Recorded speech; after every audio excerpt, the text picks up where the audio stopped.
Hey guys, welcome back to my channel. It's Angie. If you're new here, welcome. Thanks for coming to my channel, and yeah, make sure to subscribe, like, and hit that bell button. So I asked you guys on Instagram if you wanted to see Instagram controls my day or my birth story, my labor and delivery story, and you guys chose my labor and delivery story. So as you can tell by the title, that is what I'm going to be talking about today.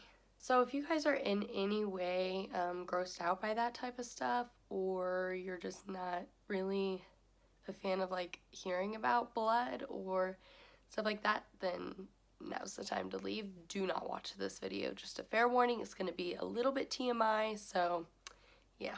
With that being said, let's just get right into the video. Okay, so to start off, I'm going to start talking about when I was pregnant because that is kind of important in my labor and delivery story to kind of understand why there was problems and stuff like that. So I'm going to start off with that. So obviously I just found out I was pregnant and I was 15 years old. And so I found out I was pregnant and we were scared and we told our parents and we were teens and you guys know all that. All of that stuff was already scary, but at my first appointment we went in and I said, I was on birth control, is that going to harm the baby? And so all of those questions is what we had. And basically, the doctor that we went through had never had anyone come into her office that got pregnant on the birth control that she gave me. She's the one who gave me the birth control. It was the depot shot. And she said that she had never seen anybody get pregnant on that. So she had no clue about anything. She went to do a little bit of research. She couldn't find anything. So she sent me to a doctor 2 hours away to get more of it figured out. And so we went to the doctor up there and they were like, okay, well, there's a lot of hormones in this type of birth control. So if it's a boy, it could mess up his manly hormones. So like his private parts, it can mess those up. So from the start, we were already hoping for a girl just because there's so many girl hormones in birth control, I guess, that doesn't mess with a girl baby, but could mess with a boy. I don't know. It was quite a while ago, and it's kind of hard for me to still understand. But yeah, so from the beginning, we were hoping for a girl just for that purpose. So that worried us from the very start of my pregnancy all the way up until around the halfway mark when we found out that she was a girl. We were finally able to take a deep breath and not worry as much. Important little side note is the doctor that I saw the first time, the one that gave me the birth control, we actually ran into a huge problem with her. We did not want to see her anymore, so we switched to a different doctor in our town after everything was kind of sorted out.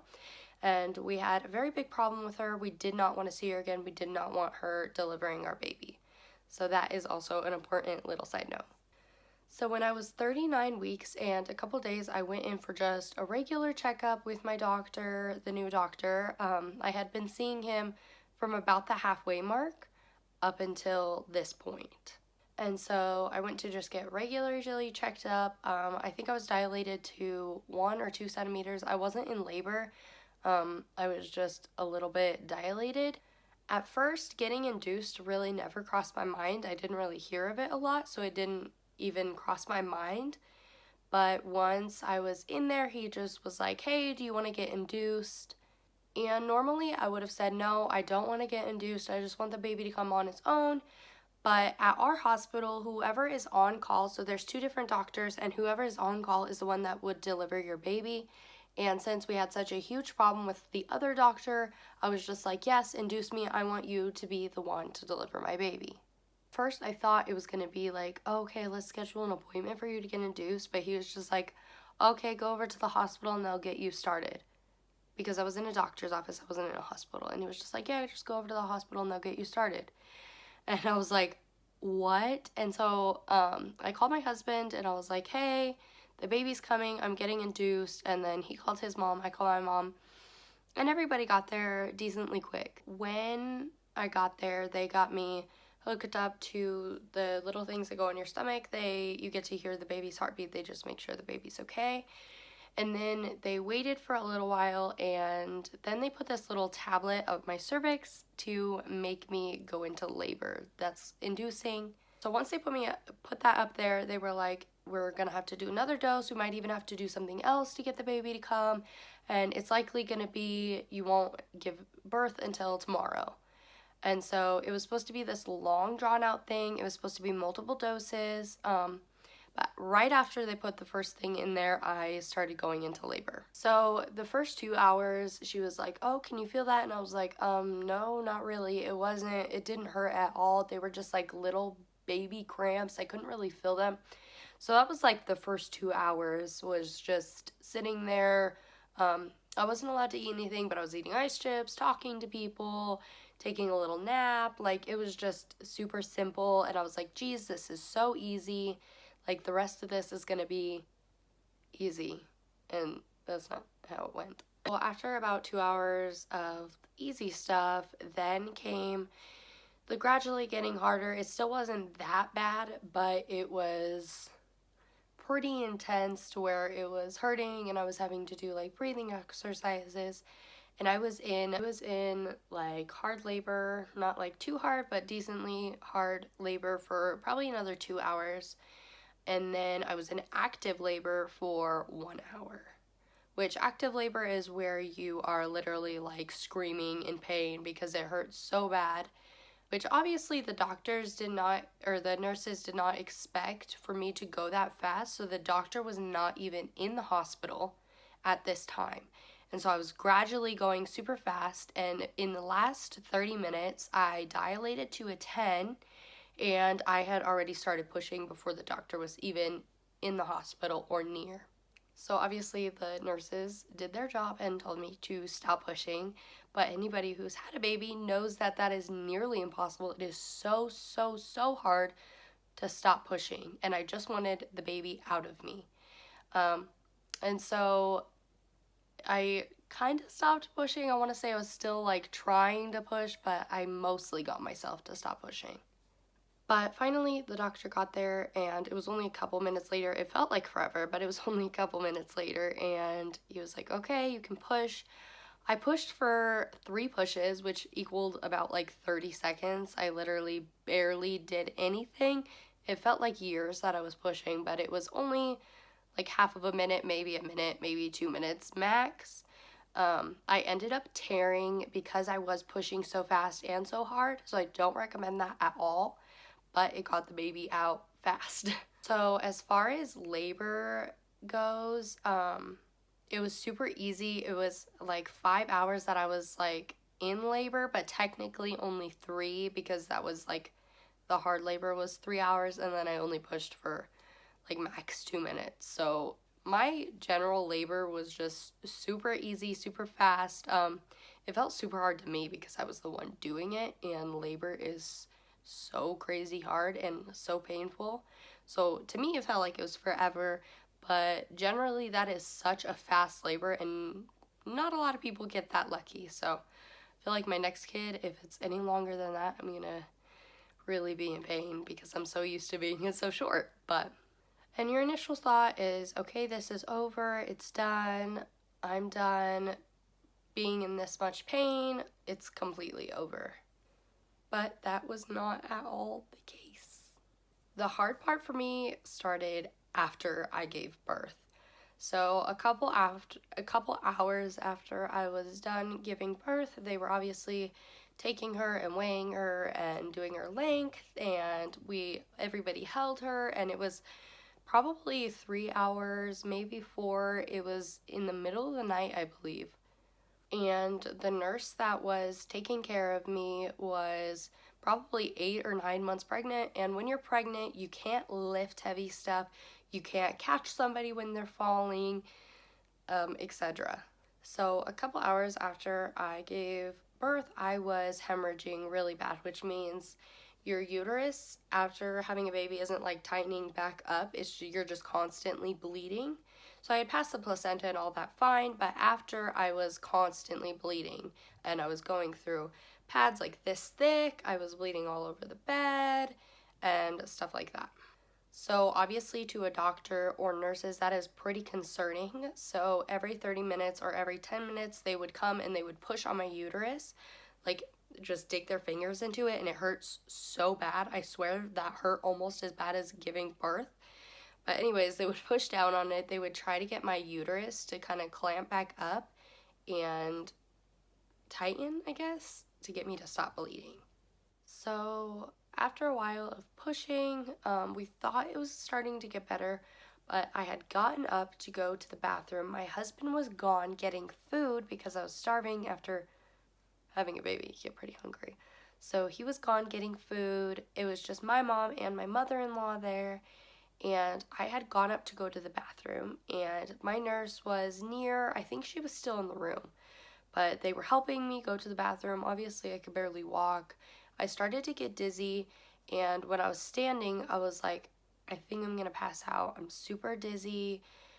And there was one other sign, but I can't remember what it was, that I was like, I think I'm gonna pass out. I ended up passing out, and it was, I think, both my mother-in-law and my mom caught me. It might have been just one of them, but I know for sure it was not my nurse that caught me. So one of them two caught me, and they brought me back to my bed, and I was like knocked out, conscious. My husband was wondering something about the food, so he was calling both me, my mom, and my mother-in-law frantically. Was so worried that he couldn't get a hold of us. And when he finally got back, I believe I was still passed out, and the doctor had came up, and he was like, she's losing a lot of blood. Eventually that passed. I woke back up. I think I drank a bunch of water. I was trying to eat, but I was super, super nauseous. I think I puked once. Maybe it was twice, but I know I puked. And I was just super sick and exhausted and dizzy. And after that finally passed, they were pushing on my stomach a lot more all through the night. And I think they even did it a little bit into the next day. Eventually, my cervix decided to clamp up, and I was okay. Literally like 25 hours later, we were going home. I told them, I was like, want the paperwork to get out of here. No matter what you have to do, I want to get out of this hospital. And they were like, no, the baby has to stay here for at least 24 hours. And I was like, no, she doesn't. And I fought with them for a long time, but we ended up staying 25 hours. I am a lot more comfortable at home than I am in a hospital. I didn't think that for a long time. Like, as a kid, I was always more comfortable at the hospital because there was doctors. But after I gave birth, I felt like I was going to be so much more comfortable at home with just me and my baby and my husband, not somebody taking her in and out of the room and stuff like that.